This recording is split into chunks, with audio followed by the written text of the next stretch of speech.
പിന്നെ എന്താണ് കൊൽസുലെ കളയോ നിങ്ങളല്ലേ പെച്ചെ പറഞ്ഞ എത്തെങ്കിലും പുത്തൻ പുതിയ സാധനം ഇറങ്ങി നിങ്ങൾക്ക് ആദ്യം മാണെന്നേ പുതിയൊരു സാധനം ഇറങ്ങിക്കളെ ഞാൻ കണ്ടോക്കി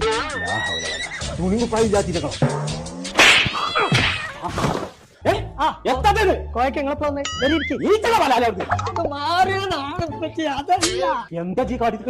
ഇതാണ് നോക്കി മനസ്സിൽ തോന്നുന്ന കളർ ഇനി ഫ്രിഡ്ജിലും സെറ്റ് ചെയ്യാം. കണ്ടില്ല ഞാൻ മാത്രല്ല 1,74,000 കളറുണ്ട് അത് മാറിക്കളിച്ചു അത് മാത്രല്ല പറ്റേ അതിപ്പോ പാട്ടും കേക്കാം. സൈനങ്ങോട്ട് വരുമ്പോ നമ്മളെ വടിക്കണി കളറാക്കണം. അമ്മച്ചിങ്ങളെ കുടുക്കണി വെട്ടാൻ നോക്കി കുഞ്ഞാപ്പോ ഇങ്ങനെ ഒരു സാധനം കുഞ്ഞാവിൽ ഇറങ്ങിക്കൊള്ളുന്നുണ്ടെങ്കിലേ അത് ആദ്യം കൊമ്പങ്കാട് തറവാട്ടിൽ അതെ എടുക്കാൻ വണ്ടി അപ്പ പറയണേ പോയിന്റെ പരമാവധി തരുന്ന ആൾക്കാർ കേറി ഇപ്പൊ തന്നെ ലേറ്റായി ഇതിമലോ